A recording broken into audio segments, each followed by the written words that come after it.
शांति।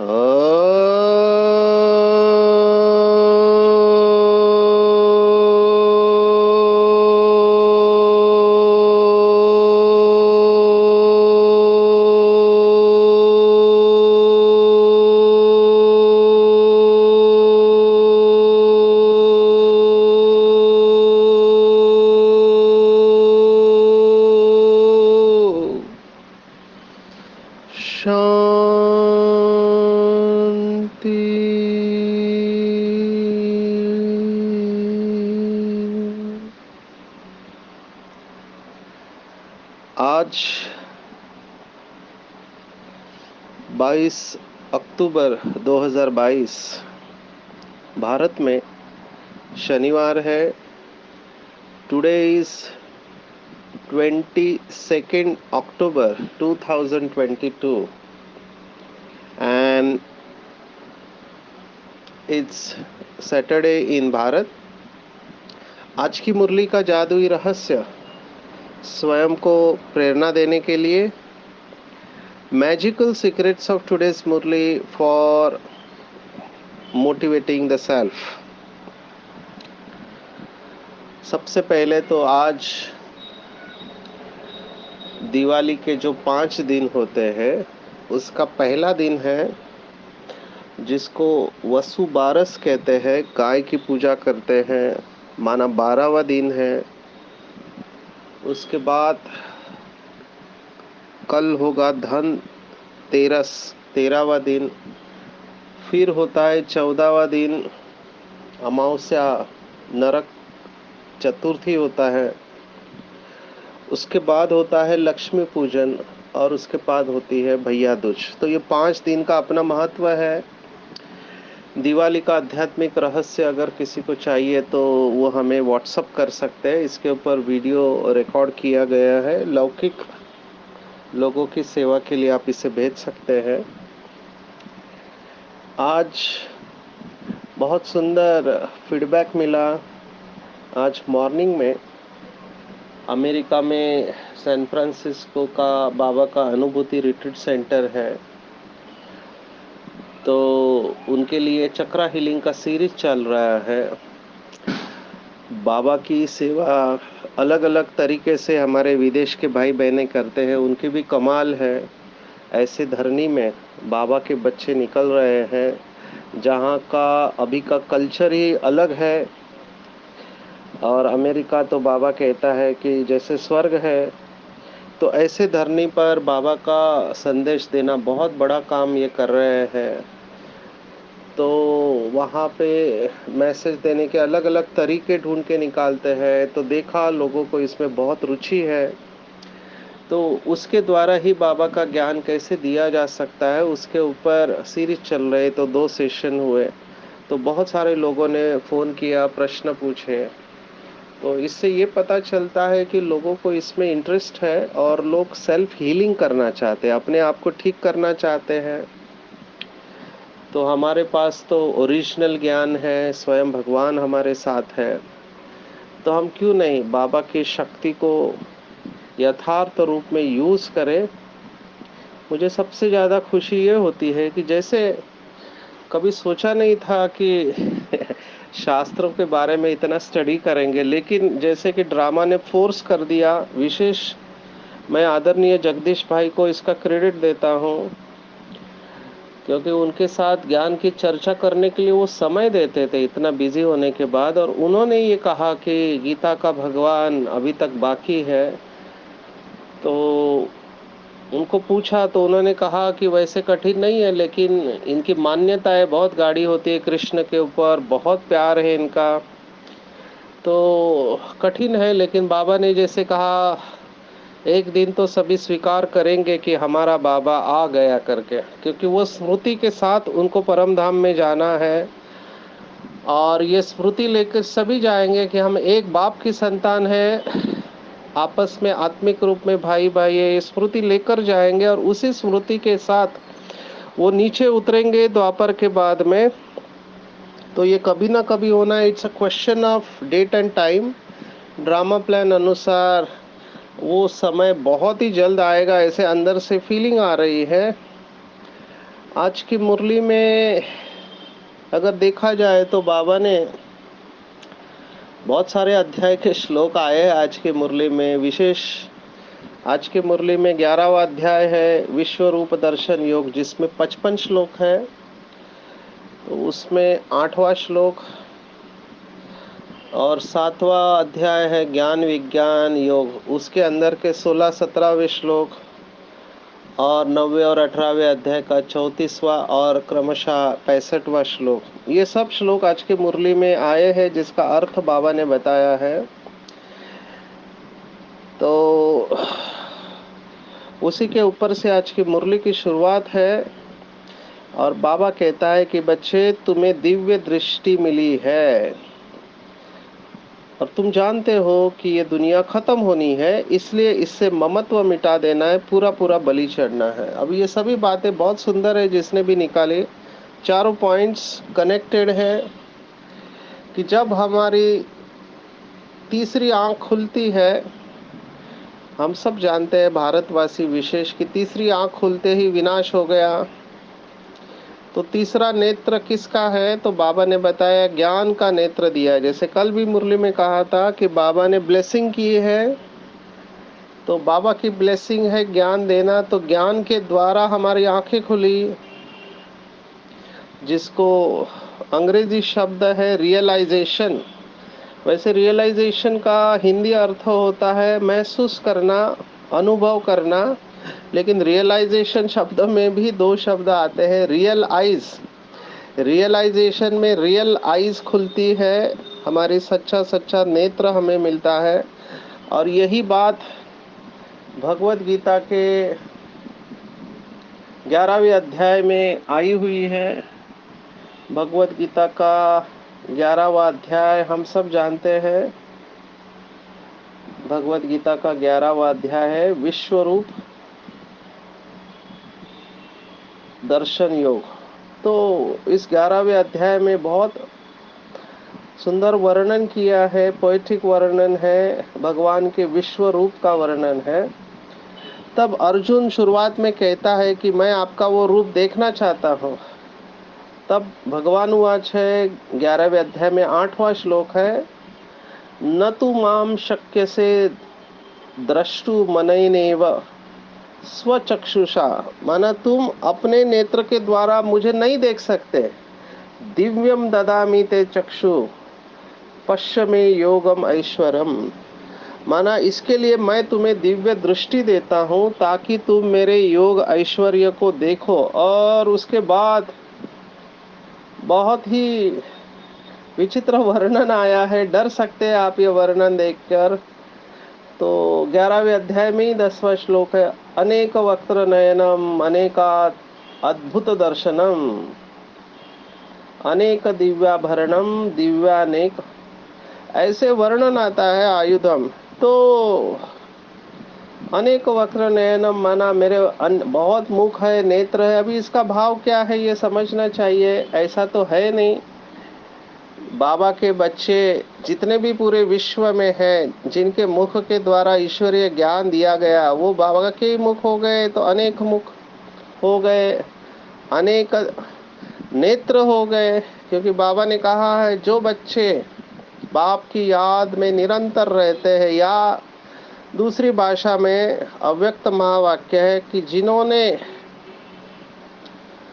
अपने नयनों में बाबा को समा के रखा है, ये कबीर का भी दोहा है, जिन्होंने अपने नयनों में बाबा को समा के रखा है, वही दूसरों को नज़र से निहाल कर सकते हैं।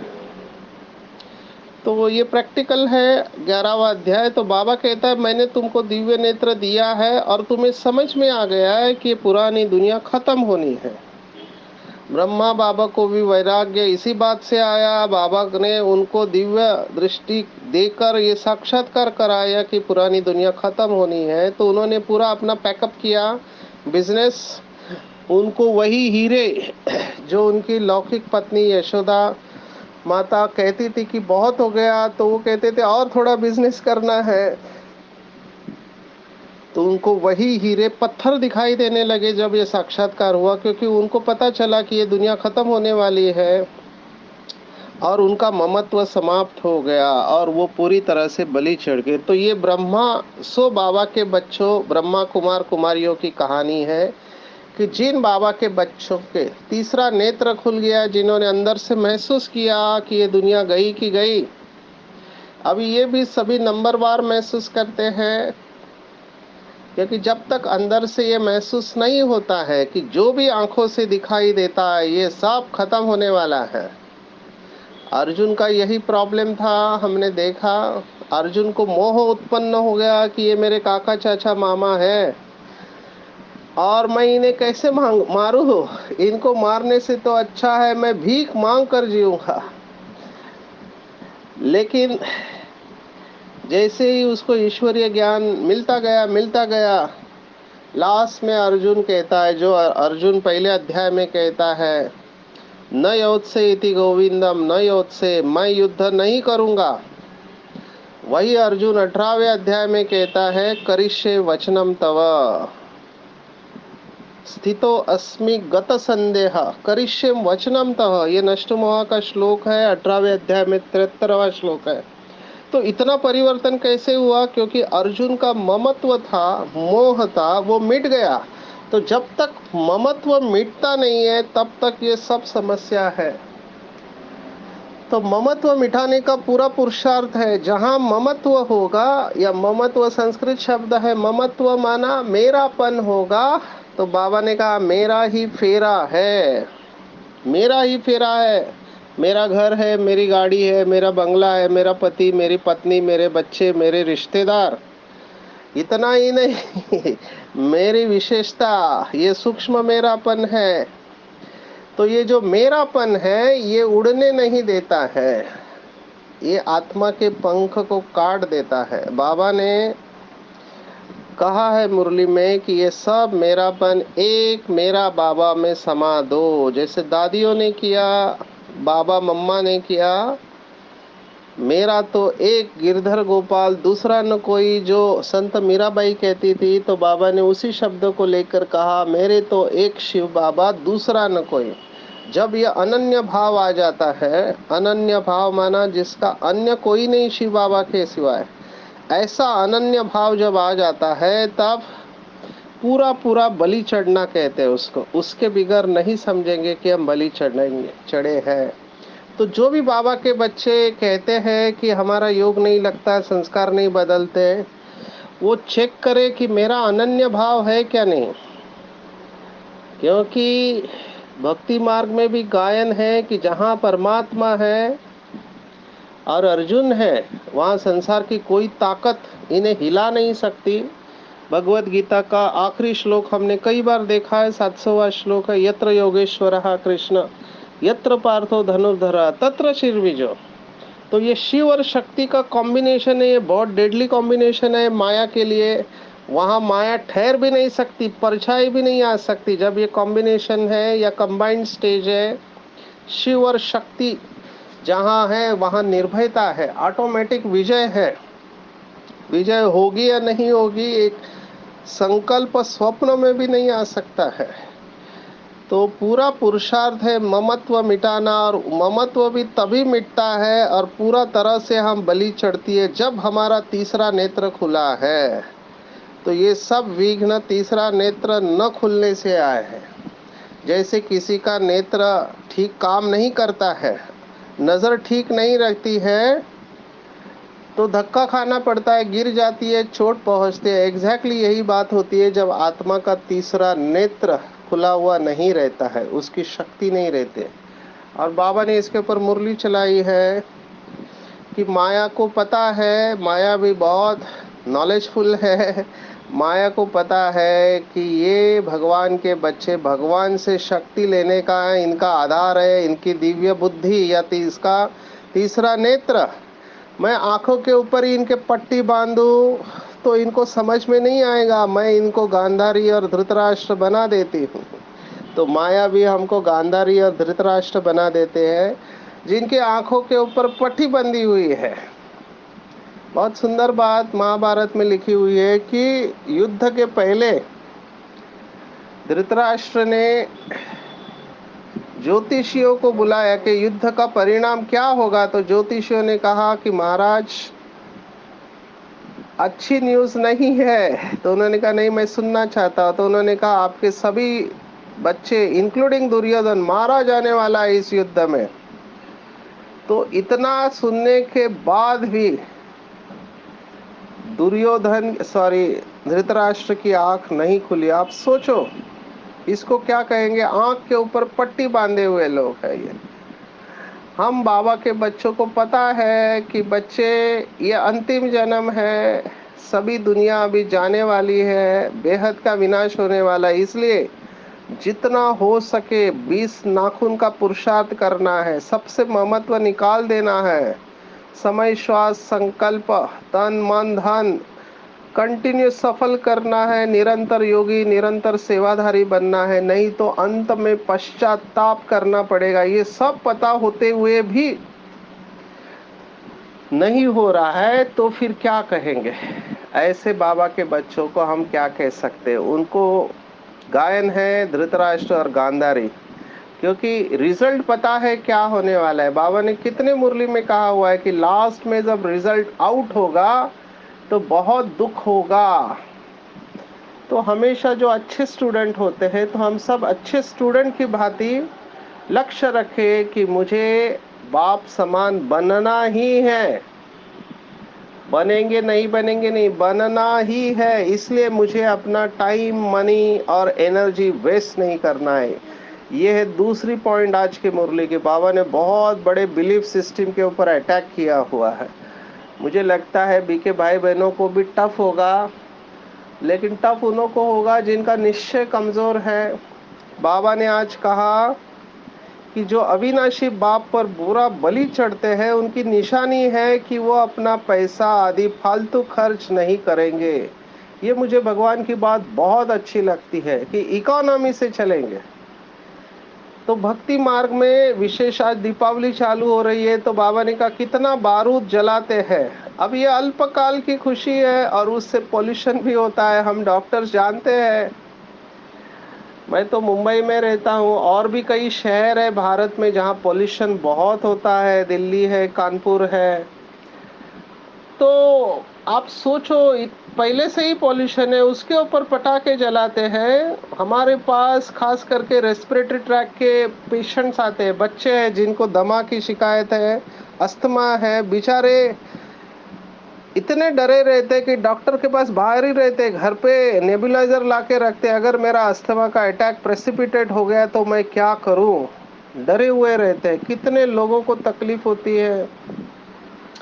तो बाबा कहता है, भगवान कह रहा है कि ये सब अल्पकाल की खुशी है, waste of time money energy है। और बाबा की स्पष्ट श्रीमत है कि ऐसी खुशियां नहीं मनानी है।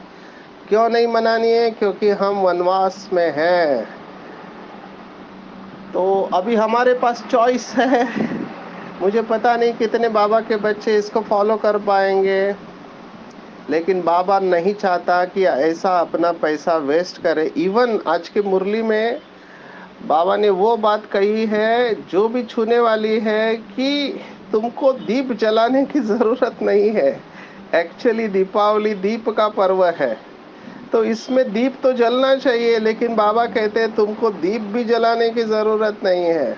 आप सोचो अभी भगवान क्या कह रहा है और हम क्या कर रहे हैं।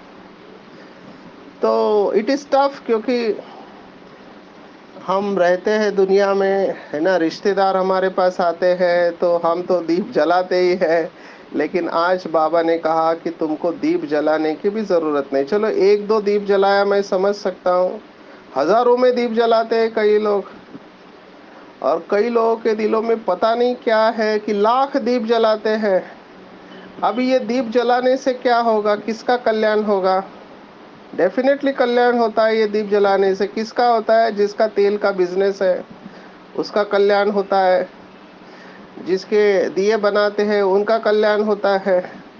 लेकिन मनुष्य को इससे लाभ क्या है ना, ये भावना है। तो बाबा ने कहा कि ये नए कपड़े पहनते हैं, 2 दिन के लिए पहनते हैं और मंदिरों में जाते हैं। विशेष करके किसके मंदिर में जाते हैं? तो लक्ष्मी नारायण और श्री कृष्ण और देवताओं के, देवी के मंदिर में जाते हैं।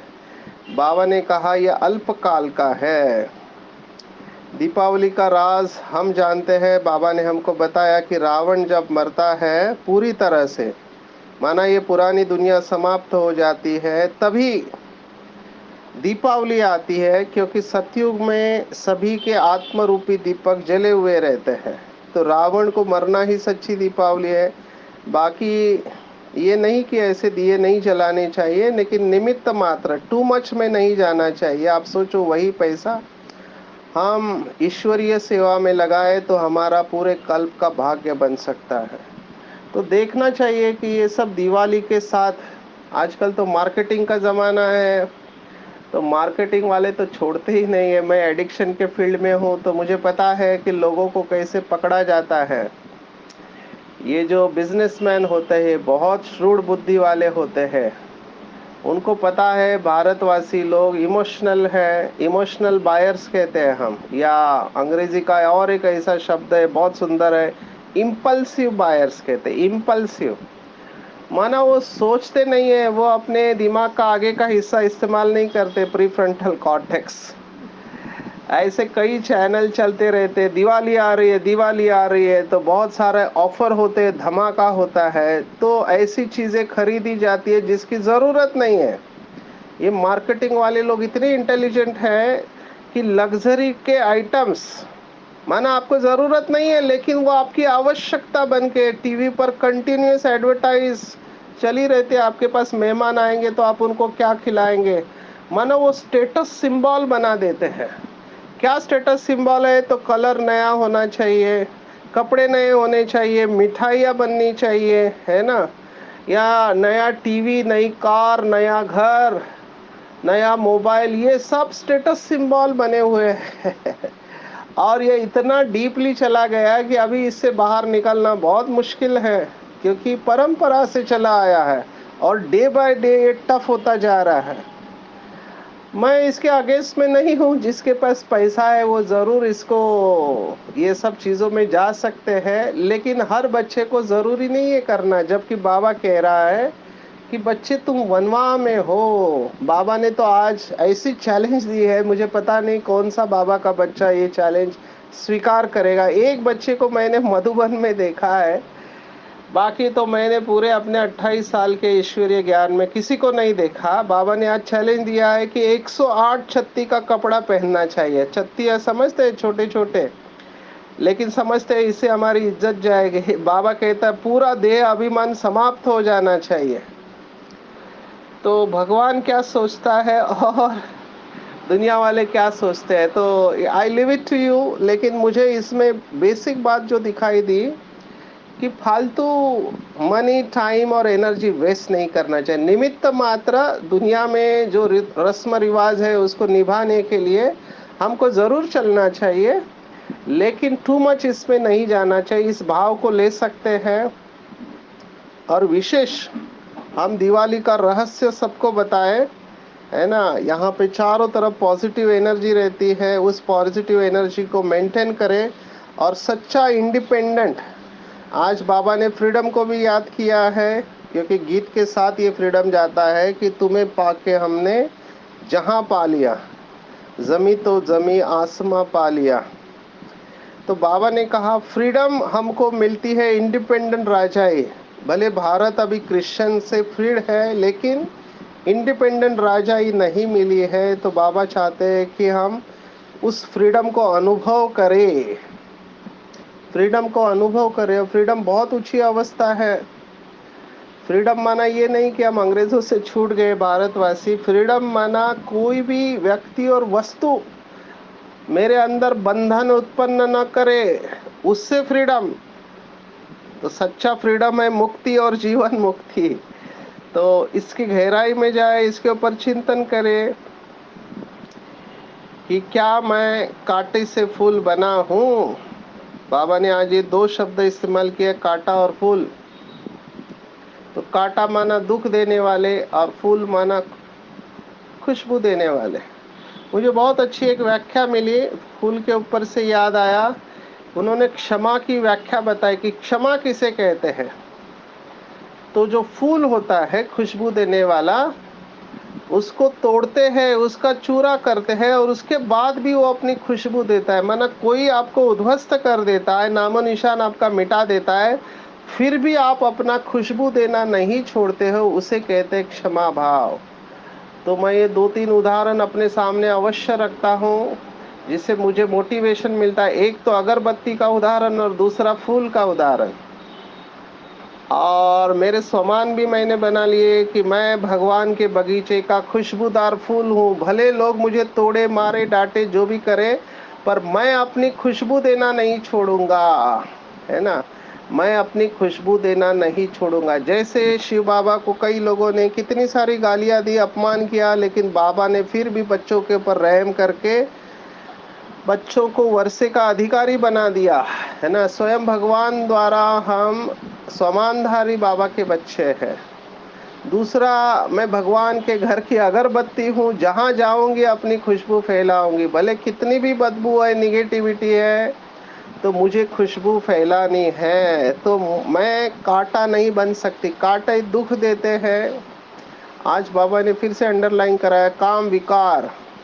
जितना हिंसा मारा मारी नहीं करती है, उतना काम विकार है, जन्म जन्मांतर के लिए चला जाता है बाबा के तहत नुकसान। तो बाबा बहुत कड़ा, काम विकार के अगेंस्ट में बहुत कड़ा है। इसलिए शिव का एक नाम जो है वो कामारी है, काम को भस्म करने वाला शिव है। तीसरा नेत्र खुला और काम भस्म हो गया, ऐसी कहानी आती है। तो बाबा काम के एकदम अगेंस्ट है। काम माना काम विकार नहीं, लेकिन कामनाएं, सूक्ष्म में कामनाएं देखना चाहिए। मैं काम जीत माना कामना जीत हूँ या नहीं। तो माता पिता को पूरी तरह से हमको फॉलो करना है, पढ़ाई में ऊंच जाना है, कोई भी शौक नहीं रखना है। अभी भी मैं देखता हूँ कई लोगों को शौक होता है बाबा के बच्चे बनने के बाद में, तो कोई भी दुनिया का लौकिक का शौक नहीं रखना, पूरा वनवास में रहना है। और इसके पीछे बहुत बड़ा साइंस है। जितना हम सिंपल रहेंगे, सिंपल और सैंपल शब्द है, उतना हमारे प्रॉब्लम्स कम हो गए। जो कुछ भी आंखों से दिखाई देता है सब समाप्त होने वाला है। पूरी तरह से नष्ट मोहा बनना है, कुछ भी वेस्ट नहीं करना है। विशेष आज बाबा ने कहा कि जैसे लौकिक ऑक्यूपेशन वाले अपने ऑक्यूपेशन को नहीं भूलते हैं।